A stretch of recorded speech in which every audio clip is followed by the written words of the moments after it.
8 एकड़ खरीदा गया। एक धर्मशाला से 3 करोड़ रुपया लगा है।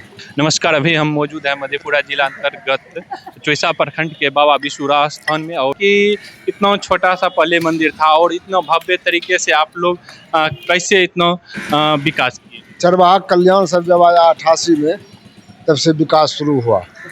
और विकास शुरू हुआ तो जमीन भी 8 एकड़ खरीदा गया, धर्मशाला बनाया गया, मंदिर छोटा था बड़ा मंदिर किया गया, अनेक प्रकार का विकास। 3 मंदिर उधर भी बन चुका है।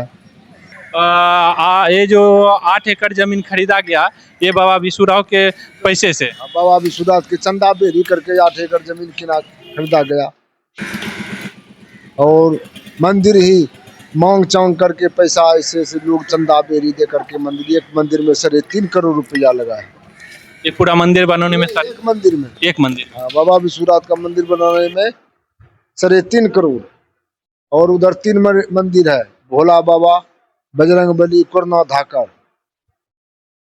यहाँ जो मेला जो लगता है, मेला को लेकर क्या सब तैयारियां विशेष रहता है? क्योंकि कहीं ना कहीं मेला जब लगता है तो यहाँ की व्यवस्थापक जो है उसको कहीं ना कहीं बहुत ज्यादा जिम्मेवारी बढ़ जाता है। मेला कैसे लगाना है, लोग जुड़ जाता है, बहुत ज्यादा दूध चढ़ाने वाला श्रद्धालु बहुत ज्यादा आता है। इसीलिए यहाँ का जो व्यवस्थापक चरवाहा कल्याण संघ है अस्त व्यस्त रहता है। तो किसी तरह से जनता को कुछ नहीं हो, किसी तरह से कहीं जनता का खरोच नहीं लागे, यही सब से अस्त व्यस्त रहता है। अच्छा, यहाँ कई बार सुने हैं कि जैसे कहीं ना कहीं यहाँ की जो कमिटी है पूरा निगरानी रहता है मेले, खास करके मेले में ऐसे 2 दिन जो सोमवार और शुक्रवार को भी बहुत ज़्यादा श्रद्धालु आते हैं, लेकिन वो भी निगरानी बहुत ज़्यादा रहता है। और कई बार सुने हैं कि अगर मेले में किसी प्रकार का पैसे खींच लिया जाता है, कहीं ना कहीं यहाँ की जो कमिटी है उनका भरपूर सहयोग रहता है। और जो है उसको जाने के लिए अगर पैसे नहीं है तो वो भी प्रोवाइड करते हैं। पैसा जैसे पॉकेटमार घूरता है मेला में, तो पॉकेटमार ये करता है, उसका घिंच लेता है, पैसा घिंच लेता है। मोबाइल तो नहीं पैसा, लेकिन जितना जाने आने में लगता है उसको खर्च बियर किया जाता है कमेटी संस्था से। धर्मशाला बना, धर्मशाला में बहुत ज्यादा रुपया लगा, 15 लाख रुपया ढलाई करने में उसमें खर्च हुआ। इसी से कुछ लोन लिया गया।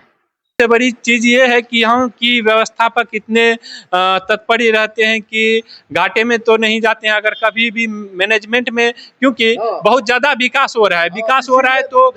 और कहीं ना कहीं यहाँ जो है कि आता है, जैसे कोई भी आता है श्रद्धालु दान देते हैं, उन्हीं से विकास होता है। विकास होता है तो ऐसा ये लोग जहाँ तक है कि कहीं ना कहीं आप लोग जो देख रहे हैं कि बहुत ज्यादा विकास हो रहा है। और थोड़ा बहुत अगर घट भी जाता है तो लोन लिया जाता है, लेकिन वो घाटे में मंदिर नहीं दिया। घाटे में नहीं, जैसे दुकानदार से ले लिए सीमेंट बालू छर्री और पैसा होने के बाद उसको दे देते हैं, तो उसको घाटा तो नहीं हुआ। मंदिर से पैसा आया उसको वितरण कर देते हैं, दे देते हैं। श्रद्धालु आए, मेला देखने आए या दूध चढ़ाने आए तो कम से कम उसको किसी प्रकार की ज्यादा परेशानी ना हो, इसके लिए यहाँ की व्यवस्थापक हमेशा कार्यरत रहते हैं। यहाँ व्यवस्थापक बहुत कड़ा, चुस्त और दुरुस्त रहता है। किसी तरह की दिक्कत श्रद्धालुओं को नहीं हो। कष्ट झेलना पड़ता है कमेटी संस्था को, लेकिन उस पर भी कोई दिक्कत नहीं होता है। और मुख्य रूप से क्या क्या समस्या देखने को मिलता है मेले? यहाँ रोड छोटा है, इसी चलते 4 किलोमीटर 5 किलोमीटर चिरौड़ी और लवालगांव 4 किलोमीटर, और इधर कदवा 6 किलोमीटर, नगुस्या से ही जाम फंसता है, कदवा लेकर के और लवालगांव तक ही जाम, और चिरौड़ी तक जाम हो जाता है। गाड़ी घोड़ा जहाँ का तहाँ रह जाता है, पैदल कब्रथुआ को प्रदर्शिया गवाना पड़ता है। हालांकि यहाँ की जो विधायक हैं, सांसद हैं, उसको इस पर ध्यान देने की आवश्यकता है। कम से कम रोड चौड़ीकरण हो जाएगा तो कहीं ना कहीं आने जाने में सुलभ होगा और जाम की समस्या से छुटकारा हो जाएगा। यहाँ विधायक और सांसद ने ऐसा करेगा तो जरूर होता है, जाम का समस्या हल हो जाएगा। यहाँ जो है कि रोड में जाम लग जाता है, क्योंकि मेला यहाँ बहुत भारी लगता है, जिसके कारण रोड जाम हो जाता है और यहाँ होता है, परेशानी होता है। तो ऐसे में यहाँ की जो विधायक सांसद हैं उनसे निवेदन है कि यह रोड को चौड़ीकरण किया जाए। चौड़ीकरण होना चाहिए। चौरी है, यहाँ सांसद विधायक को बहुत बार किए, लेकिन अभी तक कोई ध्यान नहीं देता है। इतना प्रसिद्ध मंदिर है फिर भी यहाँ बिहार में तो इतना प्रसिद्ध मंदिर नहीं है, कोनो जी दूध वहां से सर बिहार, बंगाल, उड़ीसा, नेपाल और उत्तर प्रदेश जब आता है दूध ढारने, दूध भी उसका नहीं फटता है, मंदिर पर चढ़ाने के बाद ही कुछ होता है। और अभी तक यही सांसद, विधायक, मुख्यमंत्री कोई ध्यान ऐसा मंदिर पर नहीं है। मतलब यहाँ कई राज्यों के लोग आते हैं दूध चढ़ाने। कई राज्यों से दूध चढ़ाने के लिए आते हैं, नेपाल, उत्तर प्रदेश, बिहार, बंगाल, उड़ीसा और झारखंड।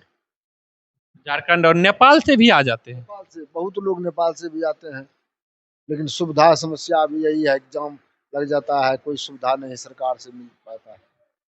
देखिए यहाँ की मान्यता है कि जब कोई भी बाबा विष्णु के नाम से जब आते हैं दूध चढ़ाने के लिए, ऐसे में उनका दूध नहीं फटता है, क्योंकि कहीं ना कहीं ये बाबा विष्णुराव का कृपा बहुत अधिक है। जी, यहाँ दूध नहीं फटता, कहिए दूध नहीं फटता है, और बंगाल, बिहार, उड़ीसा जहाँ से भी लोग आता है उसका अमानत दूध आता है। जब तक कि इस पे दूध न ढार दिया। दूध मंदिर पर नहीं चढ़ता है, शिवलिंग पर, तब तक दूध कुछ नहीं होता है।